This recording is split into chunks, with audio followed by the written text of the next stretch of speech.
আমি এই হৃদয়নগরীর নতুন বালিকা। কিন্তু তোর সব কনসেন্ট্রেশন মেবি ওই শহরের পুরনো বালকটার প্রতি, তাই না? শহরের নতুন বালিকা। আপনি কি আমার তুমি হবেন? যে মানুষটা আমাকে জন্ম দিয়েছে সেই মানুষটা কিভাবে পারলো আমাকে ফেলে আরেকটা বিয়ে করে চলে যেতে?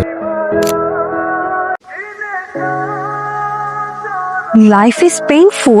No no no, life is beautiful. Life is beautiful. Allah please তুমি প্রতিটা মানুষের পেইন কমিয়ে দাও, সবার লাইফ বিউটিফুল বানিয়ে দাও। লাইফ ইজ বিউটিফুল, নতুন পাগলের আমদানি। আপনি হয়তো বিউটিফুল বাট আমি পেইনফুল। আপনি হয়তো বিউটিফুল বাট আমি পেইনফুল। খোলা আকাশে তাকিয়ে বুক ভরে নিঃশ্বাস নিন, তারপর সবটুকু দীর্ঘশ্বাস বাতাসে ছড়িয়ে দিন। আপনিও বিউটিফুল হয়ে যাবেন।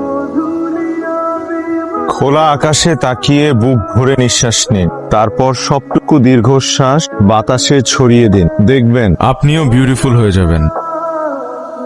মানুষটা যেই হোক সে কিন্তু একজন গুড মেসেঞ্জার। আমাদের প্রত্যেকের জীবনে এরকম একজন মেসেঞ্জারের খুব দরকার। ইন্টারেস্টিং তো, really life is beautiful. Bench ফাঁকা, আজকে কোনো রিপ্লাই নাই কেন? উফ, অযথা ভাবছি।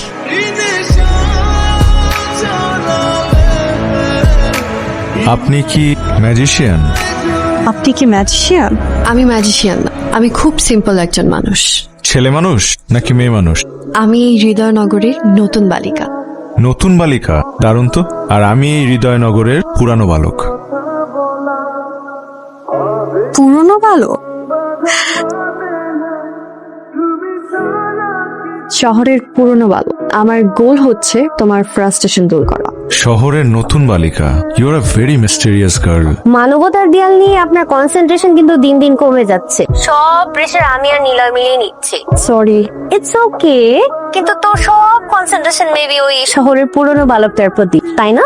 কনসেন্ট্রেশন না, কোয়েশ্চেন। কোয়েশ্চেন্স তাহলে আরো ডেঞ্জারাস। মনের মধ্যে সারাক্ষণ একটা প্রশ্ন ঘুরে, কে সে? শহরের পুরনো বালককে একবার দেখা দরকার। চাইলেই দেখা হয়ে যেতে পারে। তুই তো ভোরে যাস, ছেলে মেবি পরে আসে। 12টার দিকে গেলে হয়তো বা তার সাথে দেখা হয়ে যেতে পারে। Good idea, thank you. কি ব্যাপার দাদু ভাই, সকাল 10টায় তোমার ঘরে আরাম বাজছে? এতদিন তো আর্লি ঘুম থেকে ওঠার কোনো কারণ ছিল না, এখন তো একটা নতুন কারণ তৈরি হয়েছে। আজ একটু আর্লি যাব, যদি দেখা হয়ে যায়। আপনি এত ফ্রাস্ট্রেটেড কেন? আমি এত ফ্রাস্ট্রেটেড কেন? আমার লাইফটা ব্ল্যাক অ্যান্ড হোয়াইট, তাই। আমার লাইফটা ব্ল্যাক অ্যান্ড হোয়াইট, তাই। কেন? লাইফটাকে কালারফুল করে দেওয়ার মতো কেউ নেই? আমার লাইফে একজন মানুষই আছে, আমার দাদা, তাই সুইসাইড করতেও পারছি না। আমাদের লাইফ গড গিফটেড, তাই সুইসাইড করার রাইট কারণে। হাসালেন আমাকে। আপনি তাহলে হাসতেও জানেন? ভুলে গিয়েছিলাম আপনি হাসালেন। আপনার ফ্রাস্ট্রেশনের কারণ জানতে পারি? একটু বেশি ইন্টারফেয়ার করা হচ্ছে না? কিচ্ছু করার নেই, আপনার হার্ট রিস্টার্ট দিতে হবে। নিচে দেখুন। নিচে দেখুন? হ্যালো, এত রাগি রাগি কণ্ঠে কথা বলা ঠিক? কি আশ্চর্য, কে আপনি? নতুন বালিকা, স্ট্রেঞ্জ মেসেঞ্জার।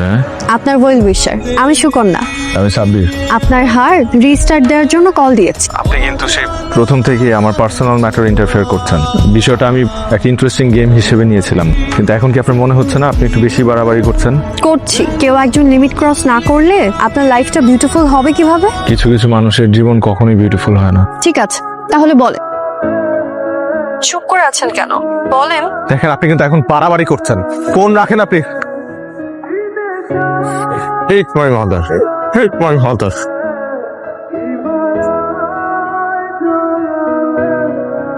বেশি খারাপ ব্যবহার করে ফেলছি, একদম ঠিক হয় না। একটা কল দেওয়া দরকার। হ্যালো। সরি, ঠিক হয় নাই, সরি। ঠিকই ছিল, আমি আউটসাইডার হয়ে বেশি ইন্টারফেয়ার করে ফেলেছি। না, আপনি ঠিক আছেন। আমি যদি ঠিকই হই, তাহলে বলেন আপনার লাইফটা কেন বিউটিফুল হবে না? ধরুন আপনি ক্লাস 5-এ পড়েন, হুট করে আপনার বাবা মারা গেল, আর আপনার মা আপনার কথা চিন্তা না করে আপনাকে ফেলে আরেকটা মানুষকে বিয়ে করে চলে গেল। তাকে কি আপনি মা বলবেন? সে কি সত্যিকারের মা? সে শুধুমাত্র একজন স্বার্থপর মানুষ, যে কিনা নিজের স্বার্থের কথা চিন্তা করে তার ছোট সন্তান তাকে ফেলে চলে গেছে। নিজের মাকে এতটা বাজেভাবে ঠিক হচ্ছে না। হেই, আপনি আবারও স্টুপিডের মতো কথা বলছেন। আপনি কি কখনো সত্যিটা জানার চেষ্টা করেছেন যে কেন আপনার মা এটা করেছে? একবার জানার চেষ্টা করেন। আমরা সবসময় সাদা চোখে যা দেখি তা সত্য নাও হতে পারে। কি দাদু ভাই, কিছু বলবে? সত্যি করে একটা কথা বলবা, যে মানুষটা আমাকে জন্ম দিয়েছে সেই মানুষটা কিভাবে পারলো আমাকে পেলে আরেকটা বিয়ে করে চলে যেতে? আমি সেই কথাটি অনেকবার তোমাকে বলার চেষ্টা করেছি, তুমি শুনতে চাও।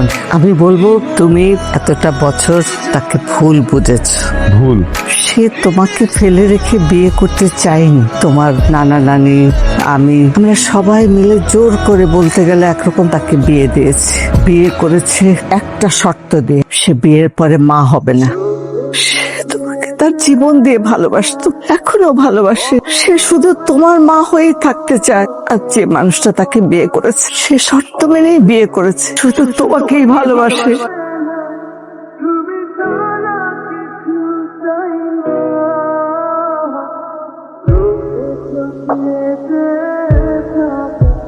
সাবমিট। আমি সবকিছুর জন্য সরি। কতগুলো বছর আমি তোমাকে কষ্ট দিয়েছি, কতগুলো বছর আমি তোমাকে ভুল বুঝেছি। কতদিন তোমাকে মা বলে ডাকি না, একটু চড়াই ধরি না। মা, আমি কি তোমাকে একটু চড়া করতে পারি? আমি জানতাম তুমি চলে আসবে, তোমার সব ভুল শেষ হয়ে যাবে। আমি দাদির কাছে সব শুনেছি। মায়ের কাছে সন্তানের কোনো অপরাধ নেই। তুমি যে এসেছো, আমি আর কিচ্ছু চাই না, কিচ্ছু চাই না আমি আর। লাইফে অনেক দুঃখের কান্না দেখেছি, কিন্তু সুখের কান্নাও যে দুঃখের কান্না থেকে বেশি আবেগী হতে পারে জানতাম না। হাই। হাই। আপনার সাথে কখনো ওইভাবে কথা হয় নাই। Nice to meet you. আচ্ছা, আমি আপনাকে ওই কি বলে ডাকবো? ফ্রেন্ড।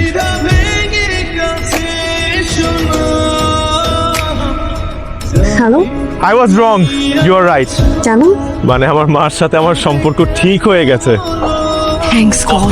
কত বছর পর আমি আমার নিজের মাকে জড়িয়ে ধরেছি, মায়ের ঘ্রাণ নিয়েছি। আলহামদুলিল্লাহ, আমি আপনার জন্য অনেক দোয়া করেছি। Thank you, thank you, thank you so much. You are most welcome. আমরা কি দেখা করতে পারি? দেখা না করাই ভালো। কেন? না দেখে, না চিনে এত সুন্দর একটা অনুভূতির সম্পর্ক তৈরি হয়েছে আমাদের। চলুক না এভাবে। ঠিক আছে, চলুক। কিন্তু আপনি কি আমার তুমি হবেন? তুমি মালিক। দূর থেকেও তুমি আমার ভীষণ আপন। আমার মতো একজন অগোছালো ছেলের জীবনে তোমার মতো একজন আপনজনের ভীষণ প্রয়োজন। তুমি কি আমার পাশে থেকে আমার হাতটি ধরে আমার অগোছালো জীবনটা গুছিয়ে দেবে? চুপ হয়ে গেলে যে? থাকবেন আমার পাশে, রাখবেন আমার হাতে হাত? থাকবো পাশে, ধরবো হাত, রাখবো তোমাকে গুছিয়ে।